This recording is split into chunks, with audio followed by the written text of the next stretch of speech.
Now the question is how the mechanism of this getting energy from the food we eat. Actually what happens, you know that there are various organelles inside the cell. What is the difference between the cell and the cell organelle? Cell is just like the complete component, or the different organelles which are present inside the cell are called its organelles. Like it has got cytoplasm, or Golgi bodies, or mitochondria, and cell wall, cell membrane, cytoplasm, nucleus. These are the different cell organelles which make up the complete cell. The cell combines to form the tissues, and the tissues make up the organs, and organs make up the complete system. ठीक है ना? तो the one which is very important, which plays a very important role in liberation of the energy is the ATPs. What is the meaning of ATPs? ATP stands for adenosine triphosphate, and that is present inside the mitochondria of the cell component. यानी cell के अंदर जो मैंने आपको बताया कि बहुत सारे ऑर्गेनल्स मौजूद हैं जो कि एक सेल को बनाने में हेल्प कर, या सेल के बिल्डिंग में जितनी चीज़ें आती हैं वो एक उसके सेल ऑर्गेनल्स कहलाते हैं. जैसे सेल वॉल आ गया, सेल मेम्ब्रेन है, साइटोप्लाज्म है, गोल्गी बॉडी, ये जितने भी कंपोनेंट्स हैं क्या होते हैं? बेसिकली सेल के ऑर्गेनल्स होते हैं. और जो माइटोकॉन्ड्रिया होता है, यकीनन आपने नाम सुना हुआ होगा सेल के ऑर्गेनल्स. ये आप रिकॉल करें अपनी 6th और 7th या 8 क्लास, इवन 8 क्लास की पिछली साइंस की मेमोरीज़ को, तो उसमें मुख्तलिफ ऑर्गेनल्स जो हैं वो हर ऑर्गेनल अपना एक इंपॉर्टेंट टेक पार्ट कर रहा होता है. जैसे आपको पता है न्यूक्लियस जो है वो हमारे सेल को कंट्रोल कर रहा होता है. जितना भी माइटोसिस, मियोसिस और जितना भी जेनेटिक्स से रिलेटेड जो भी बॉडी के अंदर चेंजिंग आ रही होती है, that is because of the nucleus. ठीक है, डीएनए मौजूद है, और जो पूरी बॉडी की जो भी इंफॉर्मेशंस आनी हैं, मैसेजेस आने हैं, जितने भी अहकाम जारी हो रहे हैं, वो सेल के न्यूक्लियस जो है वो कंट्रोल कर रहा होता है. बिल्कुल इसी तरह से माइटोकॉन्ड्रिया जो है वो हमारे रेस्पिरेशन को कंट्रोल कर रहा होता है. Adenosine triphosphate is actually made up of adenine, that is an organic compound, and a ribose sugar. Adenosine is made up of adenine and ribose sugar. और राइबोज शुगर क्या है?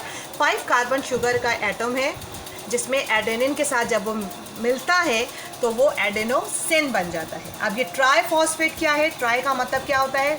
3. और फॉस्फेट का क्या फॉर्मूला होता है? PO4 पढ़ा है आप लोगों ने केमिस्ट्री में यकीनन. तो एडेनोसिन यानी organic compound adenine, ribose sugar जो कि 5 कार्बन शुगर पे मुश्तमिल होती है, plus chain of 3 phosphate. Try का क्या मतलब होता है? 3. ये जब एक पूरी कंबाइंड होकर चेन बन जाती है, that is then ATP. Right सी बात है. आपको पता है कि हमारी मुख्तलिफ ग़िज़ाएँ हम जो कंज्यूम कर रहे होते हैं उसमें फॉस्फोरस भी मौजूद है, ऑक्सीजन भी मौजूद है, न्यूट्रिएंट्स डिफरेंट टाइप के हैं, अमीनो एसिड्स हैं, ग्लूको और नाइट्रोजन कंटेनिंग कंपाउंड्स हैं. तो ये सारी चीज़ें जो है बॉडी एक चीज़ को एनालाइज करती है. हमें तो पता भी नहीं है ना कि हम तो कितनी सारी चीज़ें जो हैं वो अपनी बॉडी के अंदर इंटेक कर रहे होते हैं. खाने पीने की मुख्तलिफ चीज़ों की हमें थोड़ी पता है अंदर क्या क्या चीज़ें इसके अंदर मौजूद हैं.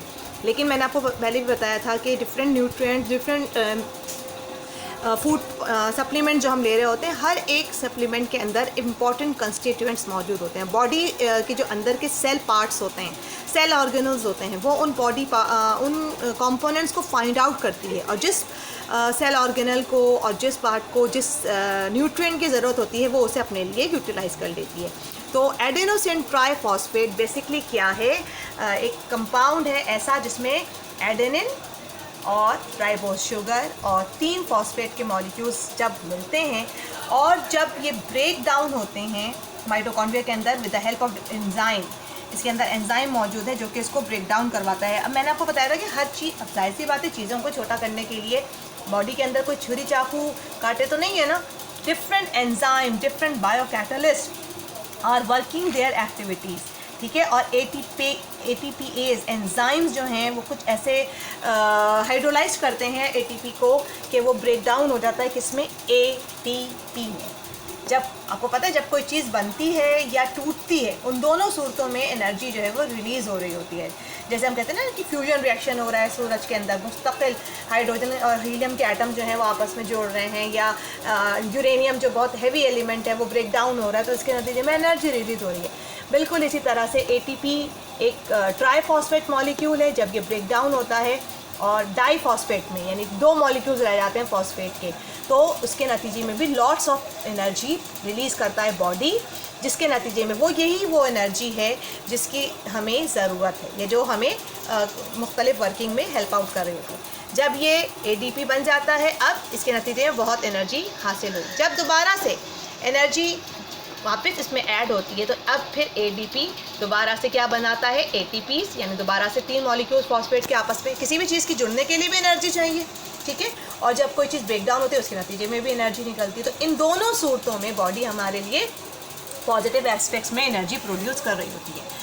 ये भी यही इसी तरह का फॉर्मूला जो है अब यहाँ पे क्योंकि कंबाइन में लिखा हुआ था, adenosine and triphosphate means 3 molecules of phosphate.